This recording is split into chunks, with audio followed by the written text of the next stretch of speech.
Computer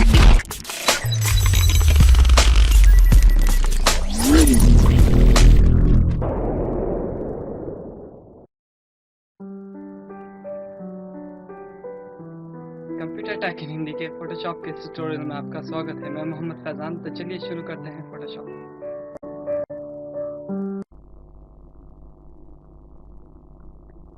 तो last video में हमने सीखा था एडिट मेन्यू के कमांड्स। आज हम सीख लेते हैं इमेज मेन्यू की कमांड। इमेज मेन्यू में कई सारी कमांड्स हैं, मोड, एडजस्टमेंट वगैरह वगैरह, लेकिन कोई भी अभी वर्क नहीं कर रही है क्योंकि हमने कोई इमेज ओपन नहीं की हुई है और इसमें लिखा हुआ है इमेज मेन्यू। ये इमेज मेन्यू है तो इमेज से ही वर्क करेगा, जाहिर सी बात है। तो कोई इमेज ओपन कर लेते हैं, ओके कीजिए और इमेज पर क्लिक करते ही सबसे पहला ऑप्शन आता है मोड। मोड होता है कि ये कलरफुल इमेज है, हम चाहते हैं कि थोड़े भद्दे कलर में आए, थोड़े डार्क कलर में आए। मेरा मतलब कि ये थोड़े डार्क कलर में आए। तो CYM के थोड़े डार्क कलर होते हैं, इस पर क्लिक करेंगे और ओके करेंगे और ये थोड़े डार्क कलर में हो जाएगी। थोड़ा सा चेंजेस हुआ होगा लेकिन वो आपको ऐसे नहीं दिखाई देगा, बहुत गौर से देखना पड़ेगा। आप देखेंगे तो दिखाई देगा। इसके बाद इसमें है यहाँ पर इंडेक्स कलर में क्लिक करेंगे और ओके कर देंगे। तो इसमें भी आप देख पा रहे हैं, देखिए ये किस तरह से थोड़ा सा रबसा हो गया है। तो ये सब कलर करेक्शन है, इनको हम किसी को भी अपने उस पर इमेज पर अप्लाई कर सकते हैं। लैब कलर, मल्टी चैनल, ये सब कलर करेक्शन है। लेकिन अगर कलरफुल करेक्शन इमेज को हम ब्लैक एंड वाइट करना चाहते हैं, ग्लिसरिकल का यूज़ होगा। और मोड कमांड में अधिकतर ग्लिसरिकल कमांड का यूज़ करने के लिए इसका यूज़ किया जाता है कि मेरी पिक्चर ब्लैक एंड वाइट हो जाए जल्दी से जल्दी। ग्लिसरिकल पे क्लिक करो, डिस्कार्ड, और ये हमारी ब्लैक एंड वाइट हो गई। तो अब इस ब्लैक एंड वाइट पिक्चर को हम वापस से RGB या कलर नहीं कर सकते, क्योंकि एक कलरफुल चीज़ को आप ब्लैक एंड वाइट कर सकते हो लेकिन ब्लैक एंड वाइट को कलरफुल नहीं कर सकते। उसकी परमिशन आपको सॉफ्टवेयर भी नहीं दे रहा है, बल्कि हालांकि अभी सॉफ्टवेयर ने इसको चेंज किया है लेकिन सॉफ्टवेयर इसकी परमिशन आपको नहीं दे रहा है। ठीक है, तो चलिए मोड चेंज करने के लिए अभी फ़िलहाल, क्योंकि सॉफ्टवेयर ने अभी इसको चेंज किया है, तो Ctrl+Alt के साथ Z से हम इसको पीछे ले आते हैं, लेकिन ये इसकी परमिशन नहीं देता कि आप इसको चेंज करें।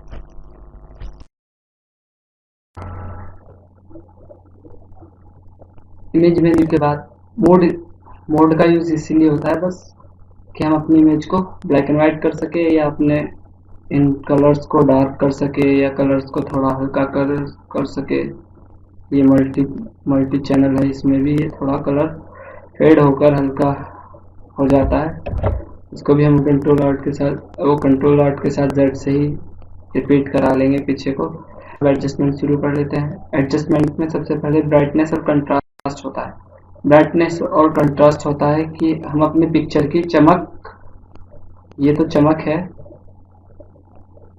और ये उसकी लाइनिंग की चमक है। जो लाइनिंग्स हैं उनमें ग्लो आए, थोड़ी सी उभर कर आए, इस तरह से।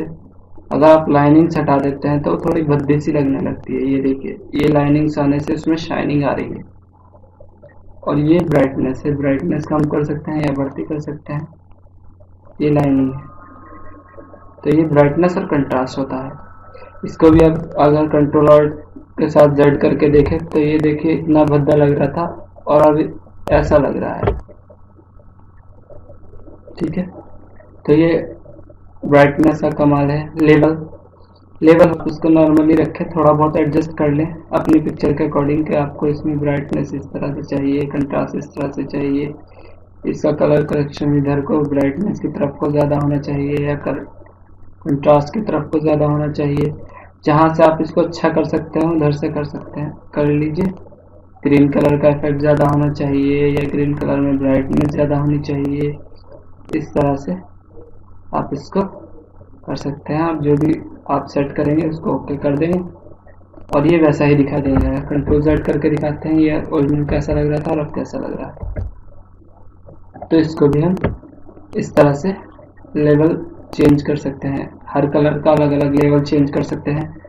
कर्व भी ब्राइटनेस और कंट्रास्ट का ही एक और रूप है।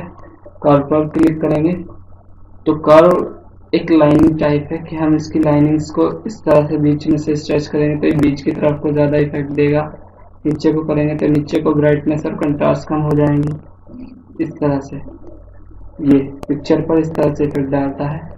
अगर हम इसको यहाँ से साइड से पकड़कर ऊपर को कर देते हैं तो ये ब्राइटनेस कम होती जा रही है, कंट्रास्ट कम हो रही है इसकी।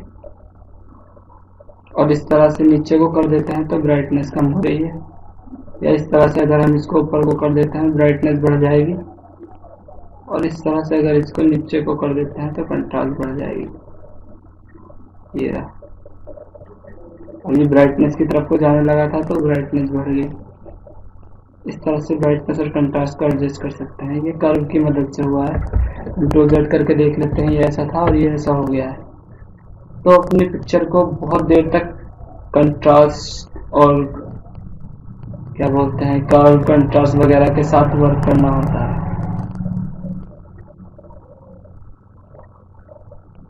उसके बाद एडजस्टमेंट में चलते हैं। एक्सपोजर में भी हम इसके इफेक्ट को, कलर को थोड़ा बहुत और हार्ड या और कम डार्क कर सकते हैं। ये दिखा रहा है यहाँ पर। ये भी वही चीज़ है, थोड़ा ऑफसेट कलर उसका डार्क हो जाए, थोड़ा उठ कर आए। जब प्रिंट करें तो इसको ज़रा सा इस तरह से उभर के निकल कर आए, या गामा क्रेडेंस इसकी रेडिएशन तेज़ हो जाए, डार्क हो जाए, जो भी है उसको आप इस पर सेट कर सकते हैं और ओके कर देंगे। तो ये उस तरह से कहने का मतलब ये है, इसको हमें देखना है और एडजस्ट करना है कि हमारा फोटो कहाँ पर बेस्ट लग रहा है। उसको एडिट करते करते इसका ध्यान रखना है, कहाँ पर कर्व ज़्यादा तो नहीं हो गया, ब्राइटनेस ज़्यादा तो नहीं हो गई। सब चीज़ को ध्यान में रखते हुए अपनी इमेज को अच्छे से हम इसकी मदद से बना सकते हैं। वेरिएंस कर सकते हैं। वेरिएंस भी एक तरह से कलर वगैरह को ही करेक्ट करता है। इस तरह से सिचुएशन, कलर को डार्क करना या कलर को हल्का करना, ये ब्लैक एंड व्हाइट कर दिया या बहुत डार्क कर दिया, ये इस तरह से।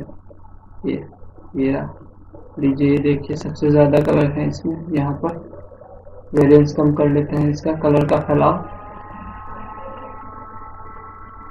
लो और कम कर लिया। जबकि हमने इसे फुल कर रखा है तब भी ये नहीं दिखाई दे रहा है कि हमने कलर का फैलाव कम कर दिया है। ये देखिए कलर का फैलाव बढ़ा दिया। इसको कम भी करेंगे तब भी इस पर थोड़ा कम फर्क पड़ेगा लेकिन कम फर्क पड़ेगा। ये देखिए, ये वेरिएंस है, ये थोड़ी सी चेंजेस आई है वेरिएंस को करने से, इतनी कि अभी ऐसा नहीं लग रहा है कि ऊपर इधर की तरफ कलर फिरा हुआ हो। अभी ऐसा लग रहा है कि बादल ही है वाकई। तो इमेज में चलेंगे फिर से। वही होता है, वही सिचुएशन, ये भी कलर चेंज करने के लिए होता है। ये देखिए, हम इसको डिफरेंट कलर से ये अपने आप मैचिंग भी करेगा। तो हम अगर अपनी इमेज हमने कहीं ग्रीन कलर में खड़े होकर खिंचाई हुई है और हम चाहते हैं वो ग्रीन कलर पे मर्ज हो जाए, तो बैकग्राउंड को किसी भी कलर का लेकर आप कोई सिचुएशन की मदद से ग्रीन या वगैरह वगैरह कोई भी कलर कर सकते हैं। ये अब हमने इसको ग्रीन कर लिया है। आपने कभी देखा होगा ऐसा नेचुरल नज़ारा? नहीं ना। तो ये सब फोटोशॉप का कमाल होता है। इसको आप कलर को डार्क कर सकते हैं, कलर को कम कर सकते हैं, कलर को डार्क कर सकते हैं, लाइटनेस को बढ़ा सकते हैं, लाइटनेस को कम कर सकते हैं। इस तरह से ओके करेंगे तो पहले में और अब में ये अंतर है। हो सिचुएशन के बाद से ये इतना अंतर आया है, तो ये हम हो सिचुएशन से कर सकते हैं। इमेजेस में और भी एडजस्टमेंट में काफ़ी सारी चीज़ें हैं। कलर बैलेंस देखिए, अब हम किसी विशेष कलर का कलर बढ़ाना चाहते हैं, रेड कलर ज़्यादा करना चाहते हैं, ये रेड बढ़ जाएगा। सियान कलर बढ़ाना चाहते हैं, सियान बढ़ जाएगा। ग्रीन बढ़ाना चाहते हैं, ग्रीन बढ़ जाएगा। पिंक बढ़ाना चाहते हैं, पिंक बढ़ जाएगा। इसमें ये 6 कलर दिए हुए हैं और 6 के 6 को हम बढ़ा सकते हैं, कम कर सकते हैं, हाईलाइट कर सकते हैं। ये मिड टोन हो रहा है। मिड टोन का मतलब थोड़ा हल्का हल्का इफेक्ट डले, और हाईलाइट का मतलब बहुत तेज़ी से इफेक्ट आए। इस तरह से येलो ज़्यादा अच्छा लग रहा है, ओके करेंगे। येलो हमने इसमें फुल कर दिया है। अब ये देखो क्या ज़बरदस्त पिक बन कर आई है। कंट्रोल Z करके दिखाता हूँ, ये इतना चेंजेस आया है इसमें। इमेज में जाएंगे, एडजस्टमेंट में जाएंगे, फिर से ब्लैक एंड वाइट। उसको ब्लैक एंड वाइट करने के लिए होता है, ये हो गया। इसको कट कर देंगे तो ये नहीं अप्लाई होगा, ओके कर देंगे तो अप्लाई हो जाएगा। फोटो फिल्टर, फोटो को हम फिल्टर कर सकते हैं किसी विशेष कलर में। अगर हम फिल्टर करना चाहते हैं तो वो कलर सेलेक्ट करो, ओके करो, और फिर से ओके कर दो, वो उसी के कलर में फिल्टर होकर आ जाएगा। फिल्टर इतना खास वर्क नहीं करेगा, देखिए बिल्कुल हल्का सा पिंक कलर का इफेक्ट आया है। ये देखिए मैं कंट्रोल जेड करके दिखा रहा हूँ, आप गौर से देखेंगे तो दिखाई देगा। ठीक है, इस तरह से हम अपने पिक्चर पर थोड़ा सा इफेक्ट अगर उसका किसी कलर का डालना चाहते हो तो फोटो फिल्टर में जाके डाल सकते हैं। चैनल मिक्सर भी एक तरह से कलर का ही मिक्सिंग करना होता है कि आपने रेड कलर को थोड़ा कम करना है, बढ़ाना है, या ग्रीन कलर को बढ़ाना है और ज़्यादा वहाँ से नहीं बढ़ पाया था सिचुएशन से, यहाँ से बढ़ाना है, यहाँ से बढ़ा सकते हैं। ओके करो, वो उसी तरह से दिखाई देने लगेगा। ये चैनल मिक्सर है। कलर लुकअप है, इन्वर्ट होता है कि आप इसको एज ए नेगेटिव बनाना चाहते हैं, ये नेगेटिव ही होता है, इसको नेगेटिव बोलते हैं। आप अपनी पिक्चर्स लाकर इन्वर्ट करेंगे तो और ज़्यादा अच्छे से समझ में आएगा। पोस्टराइज अपने इसको इस तरह से दिखाने के लिए, जैसे कि ये मानो उससे बनाया हुआ हो, बूंदों बूंदों से, छोटे छोटे स्प्रे बोलते हैं ना, ये स्प्रे से बनाया हुआ है, स्प्रे कलर से, उस तरह से दिखाने के लिए पोस्टराइज है। और ये इसको वापस नॉर्मल करने के लिए है। पोस्टराइज का भी यूज़ हम कर सकते हैं, लेकिन अभी हमें फिलहाल नहीं करना है। प्रीव्यू के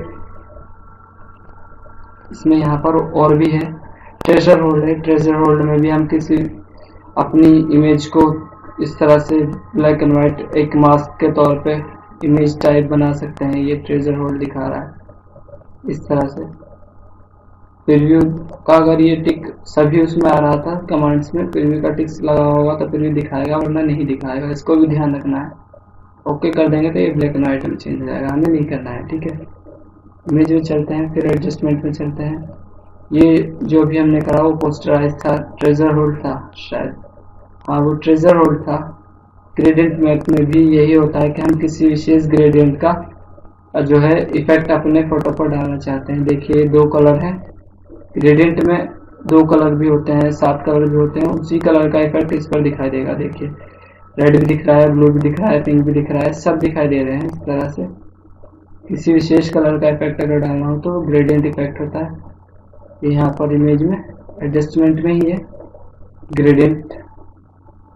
सिलेक्टिव कलर टूल, किसी कलर को सिलेक्ट करने के बाद उस कलर का प्रकोप, मेरा मतलब है उसका लाइटनेस, हाइड, उसको बढ़ाना, लाइटनेस वगैरह को बढ़ाना। ओके करेंगे, वो इस पर बढ़ जाएंगे। थोड़ा सा चेंजेस आया होगा, कंट्रोल जेड से मैं दिखा सकता हूँ।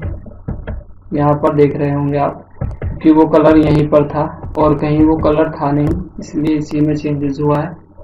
हमें कोई और कलर सेलेक्ट करना चाहिए था जो इसमें होता। फिलहाल मैंने छोटे से में ही दिखा दिया है, काम हुई है। आप इसको बड़े पर करके देखेंगे तो आपको खुद समझ में आ जाएगा। चीज़ होती है बस उसको समझाना, वो मैंने समझा दिया है। शैडो में हाईलाइट कर सकते हैं इसको हम, और ज़्यादा डार्क कर सकते हैं इस तरह से। अमाउंट हाईलाइटनेस की बढ़ा सकते हैं इसको इस तरह से। ये अब ऐसा लग रहा है कि वाकई में कुछ रियल नेचुरल आर्ट है इस तरह से। ओके करो, कंट्रोल जेड करके मैं दिखाता हूँ। ये है और ये है, इसमें कुछ ज़्यादा ही मज़ा आ रहा है, ये कुछ अच्छी सी लग रही है। ये देखें, ये तो हम इसको यहाँ से हाईलाइट भी कर सकते हैं, या वेरिएशन में जाएंगे। वेरिएशन एक तरह की इफेक्ट्स होती हैं। यहाँ लिखा है ये ओरिजिनल पिक है, आपकी करंट पिक ये है, ये ओरिजिनल ऐसी थी, जो आप में चेंजेस करने के बाद है वो करंट पिक ये है। और आप इसमें मोर ग्रीन चाहते हैं, ग्रीन कलर को बढ़ाना चाहते हैं, या येलो कलर को बढ़ाना चाहते हैं, या मोर रेड को बढ़ाना चाहते हैं, पिंक को बढ़ाना, ये करंट पिक है आपकी। ये सियान बढ़ाना चाहते हैं, या आप ब्लू कलर बढ़ाना चाहते हैं, जो भी कलर आप बढ़ाना चाहते हैं, डार्क करना चाहते हैं। ओके करो, वेरिएशन उसी तरह से आपके उस पर वर्क करेगी। कंट्रोल जेड करके देखो ये इतना वर्क किया है वेरिएशन में। हमने इसको मोर ग्रीन किया था, मोर येलो किया था और डार्कर किया था, तो डार्क होकर मोर ग्रीन मोर येलो होकर हमारे सामने आ गया है। ये वेरिएशन था। वेरिएशन का भी यही यूज़ है। डिस्ट्रक्चर का भी ब्लैक एंड वाइट करने के लिए यूज़ है। इसको कंट्रोल जेड कर लेते हैं, क्योंकि ब्लैक एंड वाइट किया हुआ दोबारा से कलर नहीं किया जा सकता। मैच कलर की मैचिंग करना है, हम चाहते हैं थोड़ा सा कलर में मैचिंग हो उसकी। ये देखिए, ये कलर मैचिंग हम कर पा रहे हैं आराम से। इसको आराम से आप अपना बिल्कुल अपने हिसाब से जो भी तुम्हें रखना है, फेड करना है या नहीं करना है, जो भी करना है उस हिसाब से करके ओके कर दो। ये आपका कलर मैचिंग होकर आपके सामने आ जाएगा। कंट्रोल Z देखो, ये थोड़ा सा जो भी कलर मैचिंग हुआ हमने वो किया और छोड़ दिया। रिप्लेस कलर, किसी कलर का रिप्लेस कलर भी यही है कि आप ये कलर लिया आपने, इसको आप थोड़ा सा कलर को चेंज करना चाहते हैं, ये देखिए इस तरह से कर सकते हैं हम इसको चेंज। ये कर दिया हमने उसको चेंज, रिप्लेस कलर। तो ये रिप्लेस कलर है। इमेज में जाकर एडजस्टमेंट में रिप्लेस कलर, इक्वलाइज होता है। ये नॉर्मली सभी कलर को इक्वल करके ये उसको डार्क वगैरह करके जो भी इसको करना होगा वो उसको करके दिखा देगा इक्वलाइज में। इसमें हमारा कोई वर्क नहीं होगा। ऑटो ट्यून इसकी इमेज की अपने आप ट्यूनिंग सेट कर देगा अगर थोड़ी बहुत गड़बड़ हो रही होगी। अब देखिए इसने कंट्रोल Z करके दिखाता हूँ इसने क्या किया है। ये हो रहा था, ये इसने किया है नहीं, हाँ ये किया है इसने, ये हो रहा था। ठीक है, ऑटो कंट्रास्ट अपने आप कंट्रास्ट सेट करके देगा। इसमें कंट्रास्ट भी बढ़ा दी है उसने। ऑटो कलर अपने आप कलर वगैरह जो भी करेक्शन होनी होगी वो करके हमें दे देगा।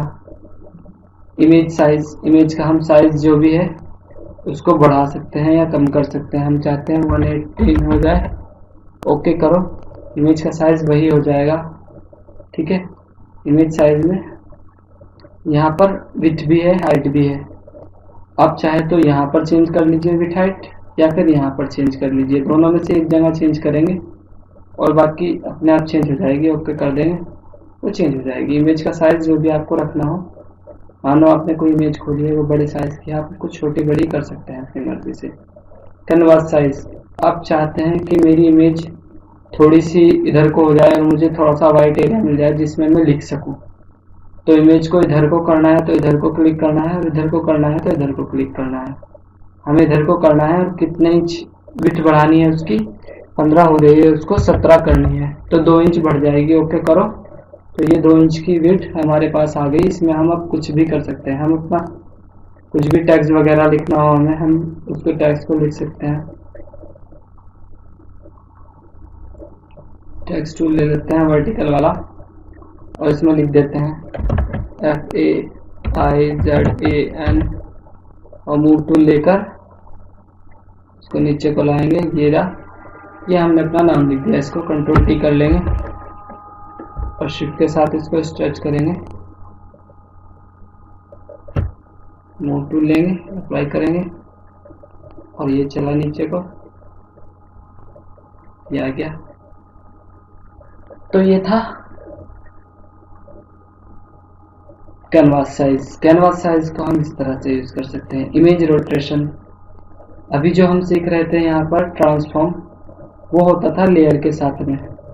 अब जो हम सीख रहे हैं वो ओरिजिनल इमेज के साथ में होगा। ओरिजिनल इमेज के साथ में या पूरे डॉक्यूमेंट के साथ में लेयर भी होंगी अगर इसमें, तो वो भी रोटेट हो जाएगी। 180 डिग्री करेंगे तो 180 डिग्री रोटेट हो जाएगा। जैसे कि ये टेक्स्ट लेयर भी इसके साथ में रोटेट हो गई है, आप देख रहे हैं। और इमेज रोटेशन में इसको हम 90 डिग्री भी घुमा सकते हैं और 90 डिग्री घुमा देंगे। वही पुरानी वाली बात है, फ्लिप हॉरिजॉन्टल, फ्लिप वर्टिकल कर सकते हैं। ये इमेज के साथ में होगा और सारी लेयर घूमेंगी इसमें। डुप्लीकेट कर सकते हैं, डुप्लीकेट करेंगे, ओके कर देंगे। एक और डुप्लीकेट इसकी हमारे पास ये बन गई। एक ये कैलकुलेशन देख लेते हैं। कैलकुलेशन में ये ब्लैक एंड व्हाइट हो जाएगा जैसे कि आपके सामने होकर आया है, और इसमें भी हम कुछ नहीं कर सकते। ओके पर क्लिक करना होगा और ये हमें चेंज करके दे देगा। और बस इस तरह से इमेज मेन्यू पूरा हो जाता है। बाकी और जो कमांड्स रह गई हैं वो हम आगे प्रोफेशनली तरीके से सीखेंगे। उनको हम सीखेंगे तब जब इनकी ज़रूरत होगी। इस तरह से मैं इनको एक एक को अलग अलग नहीं बता सकता, इनको वर्क के दौरान ही बताना पड़ेगा। जो सिंगल समझाई जा सकती थी वो मैंने सब समझाई। ठीक है, चलिए मिलते हैं नेक्स्ट वीडियो में लेयर मेन्यू के साथ। और फिलहाल फोटोशॉप क्लोज करते हैं। अब हम इसको सेव नहीं करना चाहते हैं।